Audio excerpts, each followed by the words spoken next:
मानव शक्ति का छठा स्वरूप है माँ कात्यायनी। इनकी पूजा से विवाह में आ रही रुकावटें दूर होती हैं, धन वैभव की प्राप्ति और रोग कष्टों से मिलती है मुक्ति। नवरात्रि के 9 दिन देवी दुर्गा के 9 अलग अलग स्वरूपों की पूजा की जाती है। इस महापर्व के छठे दिन देवी कात्यायनी की पूजा और उपासना की जाती है। नवरात्रि के छठे दिन साधक का मन आज्ञा चक्र में स्थित होता है। योग साधना में आज्ञा चक्र का महत्वपूर्ण स्थान है। इस चक्र में स्थित मन वाले साधक माँ कात्यायनी के चरणों में अपना सर्वस्व समर्पित कर देते हैं। माँ कात्यायनी की उपासना से बहुत सरलता से अर्थ, धर्म, काम, मोक्ष की प्राप्ति होती है। देवी के साधक इस लोक में रहते हुए भी अलौकिक तेज और प्रभाव से संपन्न होते हैं। देवी कात्यायनी की पूजा गोधूली की बेला में करने का विधान है। धूप, दीप, पुष्प, गुग्गल से माँ की पूजा करने से जीवन से सभी प्रकार की बाधाएं दूर होती हैं। माता को 5 तरह की मिठाइयों का भोग लगाकर विधि विधान से कन्या पूजन करने से देवी कात्यायनी आय संबंधी बाधाओं को दूर कर साधक की मेहनत और योग्यता के अनुसार उसे धनार्जन में सहायता करती हैं। विवाह संबंधी पूजा में देवी को हल्दी की 3 गांठ चढ़ाएं। मंत्र पाठ करने के बाद इन गांठों को अपने पास सुरक्षित रख लें। जप मंत्र: कात्यायनी महामाये महायोगिन्यधीश्वरी नंद गोप सुतम देवी पति में कुरुते नमः। ध्यान मंत्र: चंद्रहासो जज्वल करशाई लवर वाहना कात्यायनी शुभम दद्या देवी दानव घातनी। इसका अर्थ है चंद्रहास की भांति देदीप्यमान शार्दुल अर्थात शेर पर सवार और दानवों का विनाश करने वाली माँ कात्यायनी हम सबके लिए शुभदायी हो।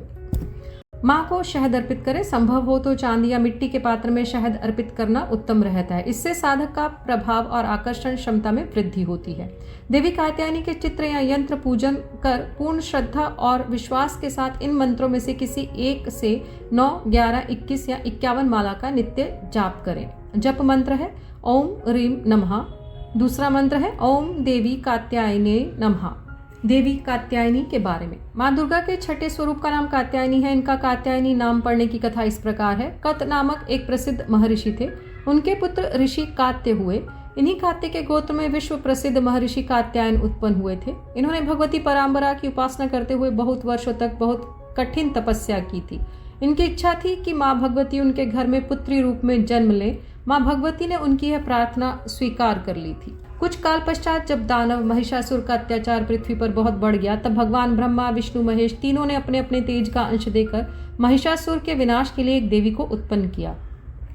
महर्षि कात्यायन ने सर्वप्रथम इनकी पूजा की। इसी कारण से यह कात्यायनी कहलाई। ऐसी भी कथा मिलती है कि यह महर्षि कात्यायन के वहां पुत्री रूप से उत्पन्न भी हुई थी।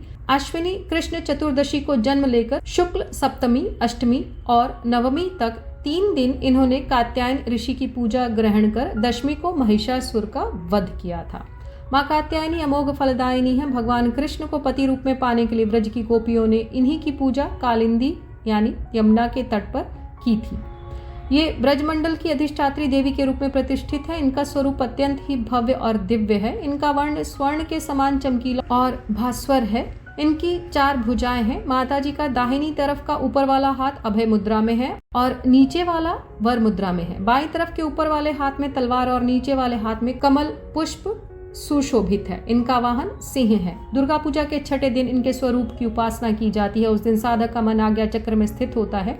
योग साधना में इस आज्ञा चक्र का अत्यंत महत्वपूर्ण स्थान है। इस चक्र में स्थित मन वाला साधक माँ कात्यायनी के चरणों में अपना सर्वस्व निवेदित कर देता है। परिपूर्ण आत्मदान करने वाले ऐसे भक्त को सहज भाव से माँ कात्यायनी के दर्शन प्राप्त हो जाते हैं। माँ कात्यायनी की भक्ति और उपासना द्वारा मनुष्य को बड़ी सरलता से अर्थ, धर्म, काम, मोक्ष चारों फलों की प्राप्ति हो जाती है। वह इस लोक में स्थित रहकर भी अलौकिक तेज और प्रभाव से युक्त हो जाता है। उसके रोग, शोक, संताप, भय आदि सर्वथा विनष्ट हो जाते हैं।